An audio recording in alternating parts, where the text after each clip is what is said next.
पुढच्या महत्त्वाच्या घडामोडीकडे राहुल गांधी उद्या परभणी दौऱ्यावर असतील। राहुल गांधी परभणीत सोमनाथ सूर्यवंशीच्या कुटुंबाची भेट घेणार आहेत। राहुल गांधी परभणीत जाऊन सूर्यवंशी कुटुंबाचं सांत्वन करणार आहेत। तर राहुल गांधींचा परभणी दौरा नौटंकी आहे अशी टीका चंद्रशेखर बावनकुळे यांनी केली आहे।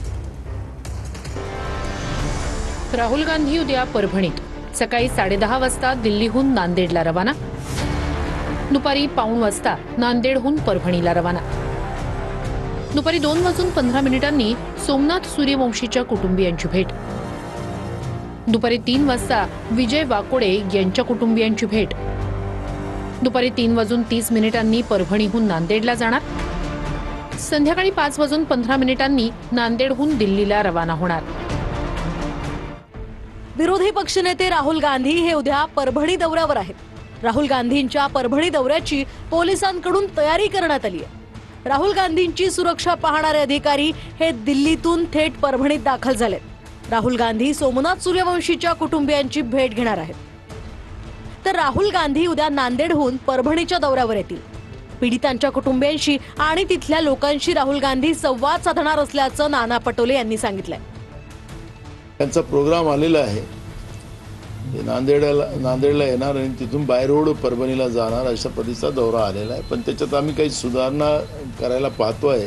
आता अजूनपर्यंत ते डिटेल दुसरा प्रोग्राम येईल असं आम्हाला वाटतं आहे। पण बघू, आत्ता जो आलेला प्रोग्राम आहे ते उद्या परभणीला येतात आहे आणि उद्या पीडितांच्या परिवारांना आणि तिथल्या लोकांशी ते संवाद साधणार आहे।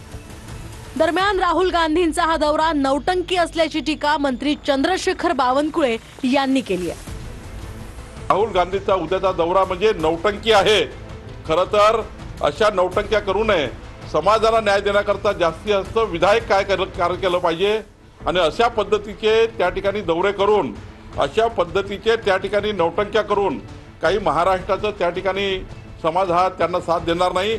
आम्ही सर्व मागासवर्गीय समाज, 18 पगड जाती ओबीसी समाज आणि त्या ठिकाणी बौद्ध समाज असेल, हा सर्व समाज एकत्र आहोत, गुन्हा गोविंदांना नांदतो आहे। तर राजकीय मंडळी आपली पोळी भाजण्याचं काम करत असल्याची टीका गिरीश महाजन यांनी सुद्धा केली आहे। राजकीय काही मंडळी की ते आपली पोळी शेकण्याचं काम त्या ठिकाणी करतायत मला असं वाटतं।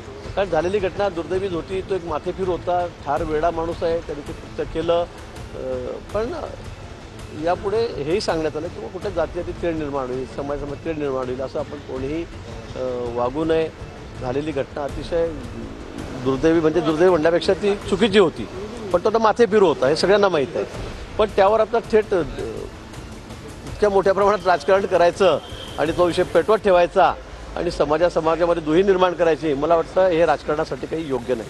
नवीन ज्यांनी अस्तित्व गमावलंय अशा विरोधी पक्षाला काहीतरी संधी पाहिजे। शासन कारवाई करतंय, कारवाईच्या स्पष्ट सूचना माननीय मुख्यमंत्री महोदयांनी दिलेल्या आहेत। अशा घटनेचं राजकारण करू नये, तर त्यातून मग पुन्हा सामाजिक तणाव वाढतो, जातीय तणाव वाढतो।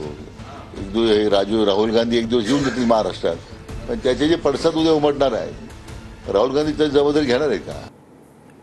आता पुढच्या महत्त्वाच्या घडामोडीकडे, खातेवाटप महायुतीचं झालं, मात्र आता पालकमंत्री पदावरून महायुतीत रस्सीखेच होण्याची शक्यता आहे। एकनाथ शिंदे ठाण्याचं पालकमंत्रीपद स्वतःकडे घेणार आहेत की सरनाईकांना देणार आहेत, हा प्रश्न निर्माण झाला असतानाच ठाण्यात भाजपच्या गणेश नाईक यांचंही नाव चर्चेत आहे। तर पुणे, रायगड आणि बीडमध्ये पालकमंत्री पदावरून जोरदार रस्सीखेच आहे।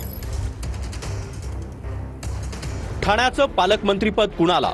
महायुतीत रस्सीखेच। उपमुख्यमंत्री एकनाथ शिंदे, प्रताप सरनाईक शिवसेना, गणेश नाईक भाजप। पुणे जिल्ह्याचा पालकमंत्री कोण? उपमुख्यमंत्री अजित पवार की भाजपचे मंत्री चंद्रकांत पाटील? रायगडचे पालकमंत्री कोण? अदिती तटकरे राष्ट्रवादी, भरत गोगावले शिवसेना। बीडचा पालकमंत्री कोण? पंकजा मुंडे भाजप, धनंजय मुंडे राष्ट्रवादी। यवतमाळच्या पालकमंत्रीपदी कोण? संजय राठोड शिवसेना, अशोक उईके भाजप। जळगावचे पालकमंत्री कोण? गिरीश महाजन भाजप, संजय सावकारे भाजप, गुलाबराव पाटील शिवसेना। नाशिकचे पालकमंत्री कोण? दादा भुसे शिवसेना, नरहरी झिरवाळ राष्ट्रवादी, माणिकराव कोकाटे राष्ट्रवादी। संभाजीनगरच्या पालकमंत्रीपदी कोण? संजय शिरसाट शिवसेना, अतुल सावे भाजप। साताऱ्याच्या पालकमंत्रीपदी कोण? शंभूराज देसाई शिवसेना, शिवेंद्रराजे भोसले भाजप, जयकुमार गोरे भाजप, मकरंद पाटील राष्ट्रवादी. कोल्हापूरचे पालकमंत्री कोण? चंद्रकांत पाटील भाजप, हसन मुश्रीफ राष्ट्रवादी, प्रकाश आबिटकर शिवसेना. महायुती सरकारचं खाते वाटप झालं. आता मात्र पालकमंत्री पदावरून रस्सीखेच सुरू झाली आहे. पालकमंत्री पदाचं वाटपही व्यवस्थित होईल असं मंत्री चंद्रशेखर बावनकुळे म्हणाले. कुठेही पालकमंत्री पदाबद्दल कुठलेही वाद तयार होणार नाही याची काळजी निश्चितपणे आम्ही घेऊ आणि यामधून आपल्याला उत्कृष्ट पद्धतीने पालकमंत्री पदाचे वाटप झालं दिसेल. महायुती सरकारमध्ये सुनियोजित वाटप होईल, प्रत्येकाला जिल्ह्याची जबाबदारी मिळेल असं मंत्री गिरीश महाजन यांनी म्हटलंय. 3 ठिकाणी मी पालकमंत्री होतो, व्यवस्थितपणे मी त्या ठिकाणी काम केलं. त्यामुळे मला असं वाटतं की पालकमंत्री बाबतीमध्ये प्रत्येकाला जिल्ह्याची जबाबदारी दिली जाईल आणि व्यवस्थितपणे आम्ही सगळ्यांनी ती पार पाडू. तर संभाजीनगरचा पालकमंत्री मीच असणार, पालकमंत्री पदाची चिंता नसल्याचं मंत्री संजय शिरसाट यांचं म्हणणं आहे. संभाजीनगरचा पालकमंत्री मीच असणार आहे, कारण त्याच्यात त्याची चिंता नाही, हे पालकमंत्री मी राहणार आहे. पालकमंत्री पद मलाच मिळणार असल्याचं मंत्री भरत गोगावले म्हणाले. सांगून झालेलं आहे आणि ते होईल. काय सांगितले ते? पालकमंत्री पद पाहिजे आम्हाला, तुम्हाला मिळणार, याबाबतची मिळणार. हे पालकमंत्री पद जे द्यायचं आहे त्याच्यामध्ये तिघांमध्ये अतिशय समन्वय आहे. पालकमंत्री पदाचं 99% वाटप देखील पूर्ण झालेलं आहे. येत्या 2 ते 3 दिवसामध्ये पालकमंत्री कुठच्या जिल्ह्याचे कोण असणार आहेत हे स्वतः मुख्यमंत्री जाहीर करतात. गोगावलेजींचा मागच्या वेळेस त्यांचा तो मनात जसं मंत्रिपदाची त्यांची इच्छा होती ती पूर्ण केली, तशीच त्यांची पालकमंत्री होण्याची पण इच्छा होती. पण आता शेवटी हा निर्णय तिन्ही पक्षाचे नेते एकत्र येऊन करतील. नाहीतर मग आदितीताईंनी पण चांगल्या पद्धतीनं पालकमंत्री पद रायगड जिल्ह्याचं सांभाळलेलं आहे. स्त्रीत्वाचा सन्मान करणारा महाराष्ट्र आहे असं म्हणतो, तर आदितीताई असल्या पाहिजे पालकमंत्री असं मला वाटतं. 2 दिवसात पालकमंत्री पदाची यादी जाहीर होऊ शकते असं शंभूराज देसाई यांनी म्हटलंय. तर आपल्या पसंतीचा जिल्हा पालकमंत्री पदासाठी मिळावा असं प्रत्येकाला वाटतं, अशी प्रतिक्रिया शंभूराज देसाई यांनी दिली आहे. प्रत्येकाला आग्रह असतो, प्रत्येकाची इच्छा असते. ज्याला त्याला वाटतं की आपल्या पसंतीचं खातं मिळावं, ज्याला त्याला वाटतं आपल्या पसंतीचा जिल्हा पालकमंत्री म्हणून मिळावा. पालकमंत्री पदाचं सुद्धा वाटप करताना हे तिन्ही नेते महायुतीतला बरोबर समतोल सगळा राखतील. थोडा धीर धरा, कदाचित 2 दिवसामध्ये आपल्याला ते खाते वाटप तुमचं पालकमंत्री पदाची सुद्धा यादी कळेल. दरम्यान उपमुख्यमंत्री एकनाथ शिंदेंनी मला मोठं खातं दिलं, पालकमंत्री पदाची गरज नसल्याचं मंत्री प्रताप सरनाईक म्हणाले. प्रताप सरनाईकला पालकमंत्री पदाची गरज नाहीये, कारण शिंदे साहेबांनी एवढं मोठं खातं दिलेलं आहे. तर कोणत्याही जिल्ह्याचं पालकमंत्री पद मिळालं तरी अडचण नसल्याचं गणेश नाईकांनी म्हटलंय. पालकमंत्री पद कुठल्याही जिल्ह्याचं मिळालं तरी सुद्धा प्रॉब्लेम काही नाही. जनतेची कामं करण्यासाठी शेवटी महाराष्ट्रातली जनता सगळीच आपले, जिल्हे सगळे आपलेच आहेत. कुठल्याही जिल्ह्याचं पालकमंत्री पद मिळालं तरी आपल्याला आनंद मिळेल. पक्षानं दिलेली जबाबदारी कार्यकर्ता म्हणून पार पाडणार, आमच्यापेक्षा वरिष्ठांना जास्त कळतं, अशी प्रतिक्रिया पालकमंत्री पदाच्या प्रश्नावर नितेश राणे यांनी दिली आहे. भारतीय जनता पक्ष आणि महायुतीचा कार्यकर्ता म्हणून जी दिलेली जबाबदारी आम्ही पार पाडणार. आमच्या वरिष्ठांना आमच्यापेक्षा जास्त कळतं एवढं मला माहिती आहे, पण त्यांनी जी जबाबदारी मला देतील ते मी पूर्ण करणार. यासह नाशिकच्या पालकमंत्री पदावर अजित पवारांच्या राष्ट्रवादीचे मंत्री माणिकराव कोकाटे यांनी सुद्धा दावा सांगितला. पालकमंत्री पदावर आमचा दावा आहे राष्ट्रवादी काँग्रेस पक्षाचा. आमचे 7 आमदार आहेत आणि नियमाप्रमाणे धोरणाप्रमाणे ज्यांचे आमदार जास्त आहेत त्यांना पालकमंत्री पद त्या जिल्ह्याला देतात. पालकमंत्री पदासंदर्भात महायुतीतील तिन्ही वरिष्ठ नेते ठरवतील, जी जबाबदारी मिळेल ती निश्चित पार पाडू असं हसन मुश्रीफ यांनी म्हटलंय. ते आता तिघे नेते मंडळी बसून काही फॉर्म्युला ठरवतील, त्या फॉर्म्युलाप्रमाणे पालकमंत्री पदाची जबाबदारी येईल. मला निश्चितपणे खात्री आहे ती जबाबदारी आहे, चांगलं काम आपण करू. पालकमंत्री पदासंदर्भात महायुतीतील तिन्ही वरिष्ठ नेते हे धोरणात्मक निर्णय घेतील. आमच्या पातळीवर यावर बोलणं उचित नसल्याचं मंत्री प्रकाश आबिटकर यांनी म्हटलंय. आम्ही आमच्या पातळीवरती काही फार बोलणं उचित नसतं.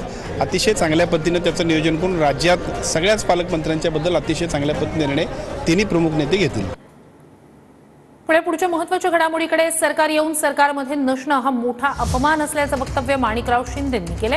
माणिकराव शिंदे यांनी छगन भुजबळांवर नाव न घेता हा निशाणा साधलाय. तर दुसरीकडे अजित पवार छगन भुजबळांना नक्कीच संधी देतील असं हिरामण खोसकर यांनी म्हटलंय. हो ना, निश्चितपणे गाजली होती. मला तेच म्हणायचं आहे की नियतीला कदाचित सरकार येऊन त्या ठिकाणी हा सरकारमध्ये नसणं हा मोठा अपमान हा त्यांना द्यायचा होता, म्हणून कदाचित येवल्यामध्ये त्यांना कुठेतरी दादा संधी देतील 100%.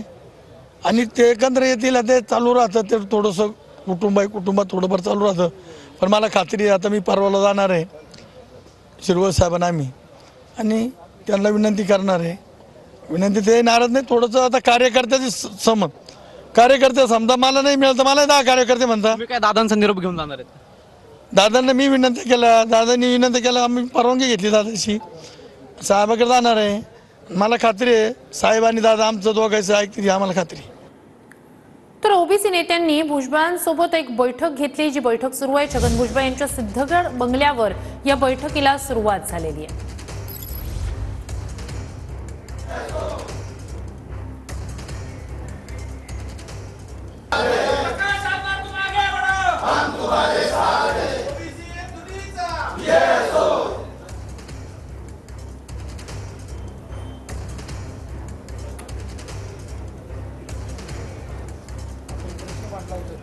तर ओबीसी नेत्यांनी भुजबळांसोबत एक बैठक घेतली. त्या बैठकीची ही दृश्य आपण पाहतोय.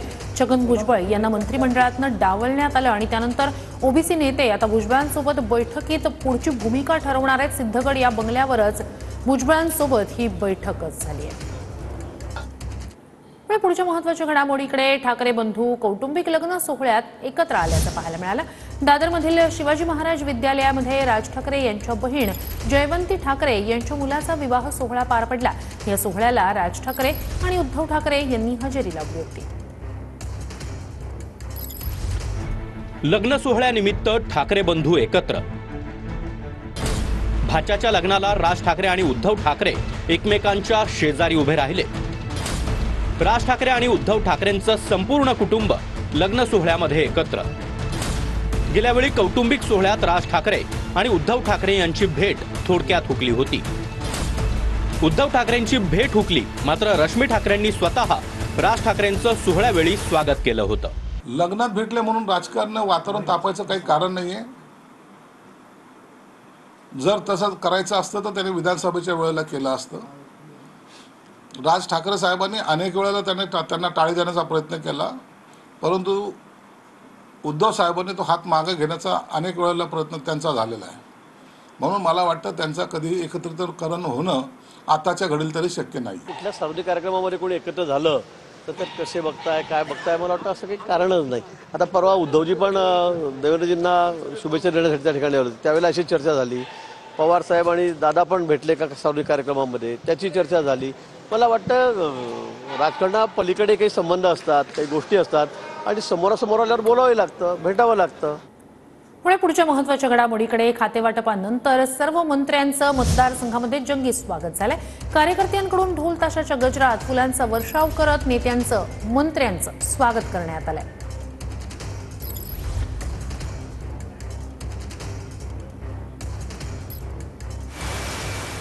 ही 3 दृश्य आपण पाहतो आहोत. संभाजीनगरमध्ये मंत्री अतुल सावे यांची कार्यकर्त्यांकडून तुला करण्यात आली. दुसरीकडे रत्नागिरीमध्ये ढोल ताशाच्या गजरात मंत्री उदय सामंत यांचं जंगी असं स्वागत कार्यकर्त्यांनी केलेलं आहे. तर मंत्री भरत गोगावले यांचं रायगड जिल्ह्यात जोरदार स्वागत झालेलं आहे.